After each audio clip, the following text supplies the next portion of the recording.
perfect gift?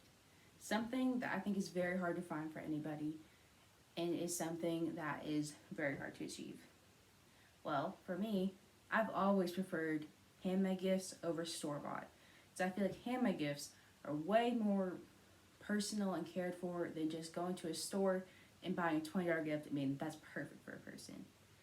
Well, after a few years, I finally found a perfect handmade gift to give to people.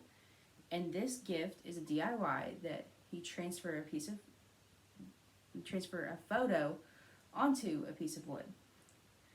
I don't really know exactly how you would call this. I would guess I'd say a wood piece, but it's very homemade and you actually take time to make it, and it's very personal because you can pick a photo for anybody and it's perfect.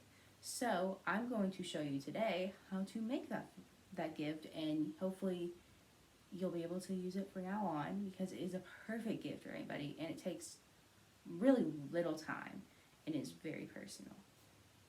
So let's get into it. Okay, so to begin this DIY, you are going to need a few things. First, you're going to need a piece of wood, and try to get this as closely to the size of your photo, just so when you transfer your photo isn't too small where the wood overpowers, or the photo's too big where you only get one dot of color. Speaking of photo, you're going to need your photo. And you want this to be printed out on a laser printer just because this transfers much easier onto any other item than a computer printer. Also, the regular photos do not work. So do not try to just grab a printed photo and use that because it's not going to work. And to transfer your photo, you're going to need this medium. This Mod Podge is really good at transferring over things. It's literally made to do this. And to spread your Mod Podge, you're going to need the brush. I prefer this brush over the bristle brush because the bristles can be left onto the paper and that just creates an ugly gift. And after that, you're also going to need a sponge, which will be used in a later process, and a card. And this is also going to be used really soon, but it's used to help get out the bubbles when you do the photo. Okay, so let's begin. First, you want to grab this Mod Podge and spread it all over the photo. You can just put it directly on top of the photo. You don't want to put it on the back, directly onto the color. And just start spreading it all over the photo. Make sure everything has been Mod Podged. And you can even do some of the edges on the outside just so when you lay the photo down, you can get everything and nothing will pop up. So, yeah. And this is also the easiest process. This project does take a tiny bit of patience, but it is worth it so much in the end. Creates a perfect gift or decoration, like I said in the beginning. Alright, so now that your photo is completely Mod Podged, it should be something like this. It's look pretty shiny. And you want to put your photo directly on top of the wood. So the color is going to be facing on the wood. Press it down, and then this is where your card's going to come in handy because you are going to have some bubbles, so you do want to start scraping them out. And it is okay if you do have a few small ones. It can create character, I think, because color is completely transferred over. But you don't want huge ones because, trust me, I have made them before where huge bubbles happen and no color comes across, so it looks horrible.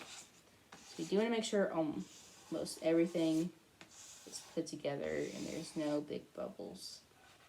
Alright, so now your gift should look something like this, and unfortunately you're going to have to let this dry for 12 hours, so overnight I would say.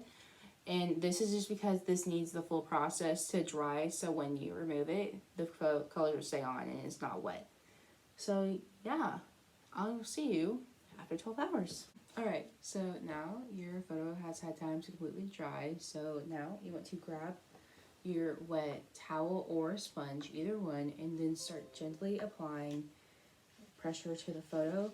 And I would do this in a circular motion because I have to believe that this gets off most of the picture the easiest than going up and down, because if you go up and down you can possibly get more color off than you need to. So I just start going back and forth. And you will start getting tiny pieces of the paper curds, I would say, start coming off, and you can just wipe those to the side for right now, and then once you're done, clean it off. But nothing's going wrong when these come up, it's just removing the photo as it is. So I will come back to you when we are almost done. Alright, so now that you're done wiping off all the excess paper off the photo, it should look something like this. And in the end, I would say add another layer of Mod Podge onto the photo just to hold it so nothing can possibly get removed off of the photo. And I'm using the sponge brush again because this just makes sure that nothing gets left off onto the photo, and it's just a clean, nice, pretty photo. Alright, so after adding that layer of Mod Podge, I did do a thicker layer just because I want to make sure this photo does stay in place and nothing can fall off at any point. But that's it. You are done with your little DIY. You can also personalize it any way you want. You can add their last name, put the year they graduate, really anything to make it more personal towards them, and it works well with anything. You can put it in your house, in a nursery, really anything, and it works well with everything. So you're done. And now we're going to tell you, I'm going to go through all the steps again just so you can remember what to do. Alright, to go over the steps again, you first need a piece of wood to try to get as closely possible to the size of your photo so nothing gets overpowered.